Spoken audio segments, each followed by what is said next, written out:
Welcome to Chasing the Apex. So it looks like we're going to be the first ones to announce outside Alfa Romeo the death of the 4C. Turns out that Alfa Romeo has released their new lineup, and until 2022 there's not a sports car. So I can't think of a more fitting place to film this. And it's really unfortunate. We were all hoping, all the Americans, that we would see the return of the true sports car.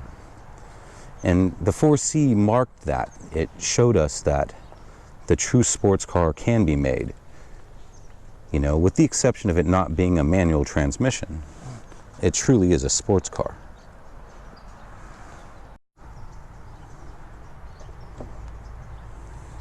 Cut. With that in mind, we're going to take you through what a motorcyclist would call the pace. And we have our guest driver, and that's Steve Ganoscio again. And in the pace, cornering momentum's the game, not straight line speed. We're out here driving the pace. What the pace is basically you don't hammer it in the straights and you save it for the turns. Because the turns are the fun part of driving. And for the pace is to have fun, do not get a ticket, do not endanger yourself, the car, or other people. No prize money. Our prize is going home having a fun drive. That doesn't mean you don't push the car a little bit, but you push it to have fun. This is a very quick car. It's a very quick turning car. It has a lot of grip. Okay, we're going through some twisty bits right now, which is the fun part of the drive. But if you notice, I don't know if you can tell from the behind shot, but we are staying in our lane. There's still plenty of room to develop lines in your lane. We stay in our lane because we don't have good sight lines here. We don't know what's coming around the corner. Our job is to not ruin our day and not ruin somebody else's day by going out and crossing over in front of them. The driveways, we're passing a lot of driveways. We are passing a lot of driveways too, which you need to be careful of because people will jump out because this is their home. They're used to jumping out. And when you have manufacturers that are partnering like BMW and Mercedes, it seems to me that we're looking at the death of the petrol head. Not just the death of petrol, but the death of the petrol head. And that's truly a shame. There's a generation that's going to miss out on it. And this dude in front of me is a perfect example of not the pace. He's very slow in the corners and very fast in the straights, and I don't really understand it. Really hard on the brakes, this guy. And I haven't even touched him. So what we're going to do is pull over and let this dude do his thing and let him gap us a little bit. And you can see what I'm doing here is, and I did a little downshift and I'm going a little hard, and I'm going to catch this gentleman in front of me. And that's really my intent. And I'm not going to catch him in the straights. I'm going to catch him in the twisty bits. I'm going to use a little engine braking. I'm just going to allow the car to carry me through. I'm going to upshift through that decreasing radius turn.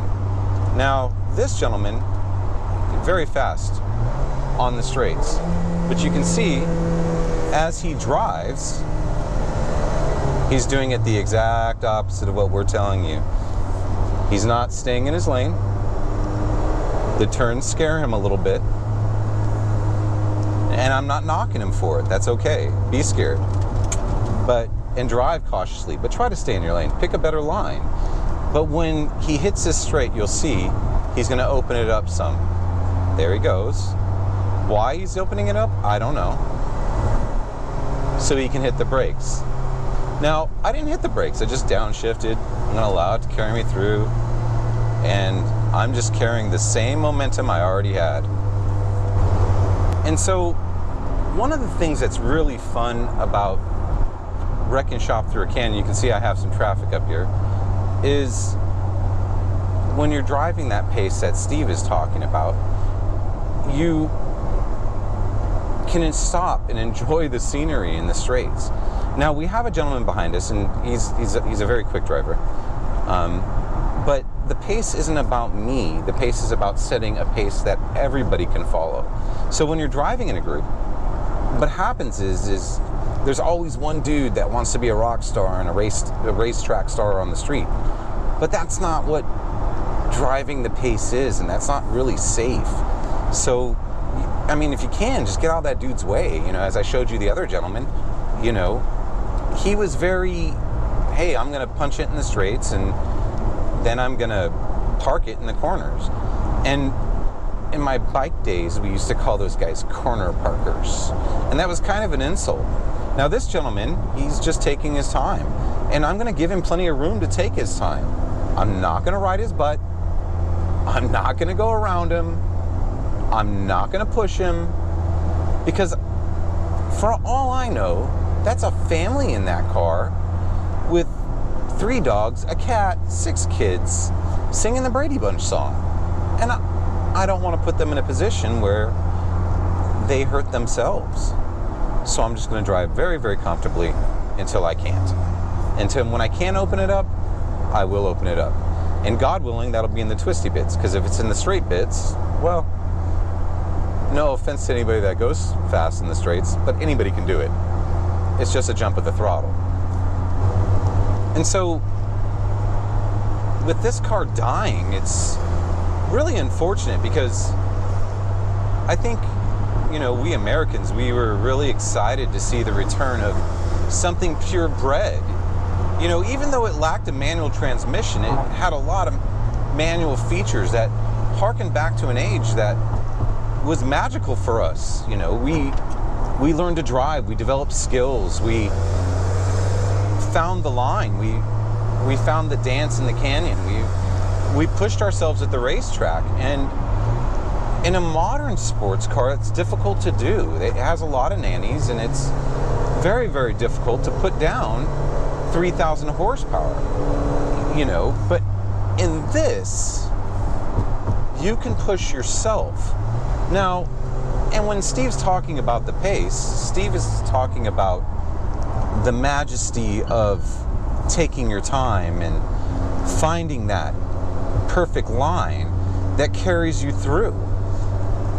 Now, you have to excuse me, I'm still sick, so I'm not going to do a lot of driving and a lot of talking, but you can't go out into a canyon and not drive a 4C. It just doesn't work. So I have to. And with the death of it, I don't know. I don't know what any of us are going to do. What are the enthusiasts going to do?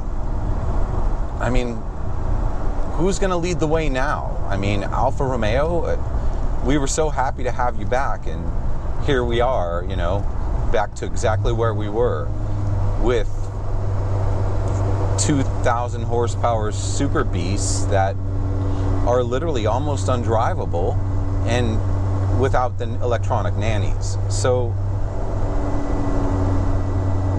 please bring something back. Somebody, anybody.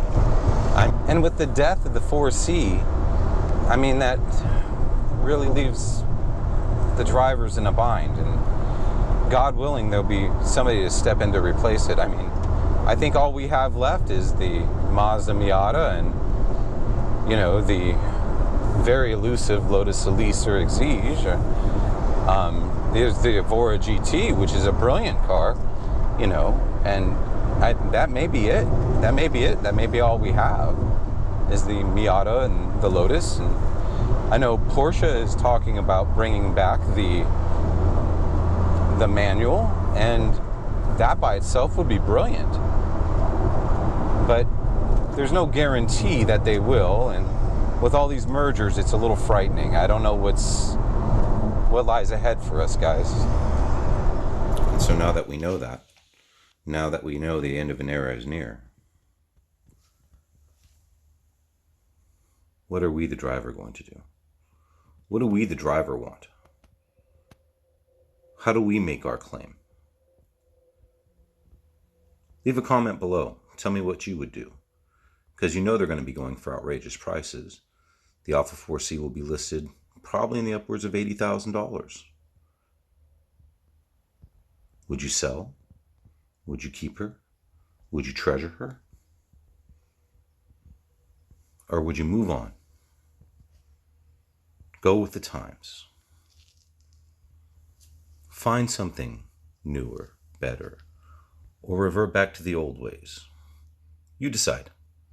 Thanks for watching, guys. Please don't forget to like and subscribe, and tell us what you do below.